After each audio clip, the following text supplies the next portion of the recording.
नमस्कार. आपली मुंबईत आपलं स्वागत. धर्मादाय रुग्णालय बंद करून त्या ठिकाणी मॉल बांधायला परवानगी दिली जाणार नसल्याचं स्पष्टीकरण सरकारनं आज विधान परिषदेत दिलं.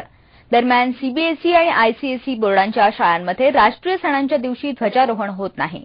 अशा शाळांवर देशद्रोहाचे खटले दाखल करावेत अशी मागणी विरोधकांनी केली.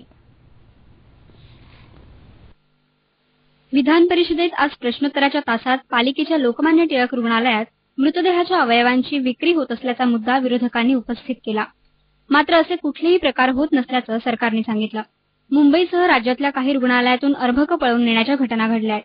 त्याला आळा घालण्यासाठी गृह, आरोग्य आणि नगरविकास खात्याच्या समन्वयानं कृती समिती स्थापण्याची मागणी विरोधकांनी केली. यावर लवकरच निर्णय घेण्याचं आश्वासन सरकारनं दिलंय. दरम्यान माहीम, सांताक्रूज आणि परळमधली धर्मादाय रुग्णालय बंद करण्याचा प्रश्नही विरोधकांनी उपस्थित केला. अखत्यारीत जी हॉस्पिटल रजिस्टर आहेत ती हॉस्पिटल युनियनच्या नावाखाली बंद करून ती हॉस्पिटलची जागा मॉलला विकण्यासाठी आज हॉस्पिटल ऑथॉरिटी म्हणजे जे काही ट्रस्ट आहे त्यांनी तयारी दाखवलेली आहे. असं करू नये, असं जे काही करता येईल कायद्यानं ते आपण निषेधानं करू. मुंबईतली 80 गावठाणं आणि 27 कोळीवाड्यांच्या विकासासाठी अतिरिक्त चटई क्षेत्र मंजूर करण्याला सरकार अनुकूल आहे.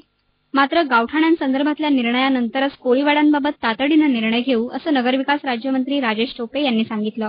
ते प्रश्नोत्तराच्या तासात बोलत होते.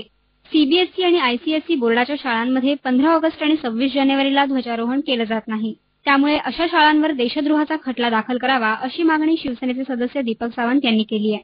या मागणीला उत्तर देताना शालेय शिक्षण मंत्री वसंत पुरके यांनी शाळांबाबत आचारसंहिता तयार करून अशा शाळांवर जरब बसवला जाईल असं आश्वासन दिलं.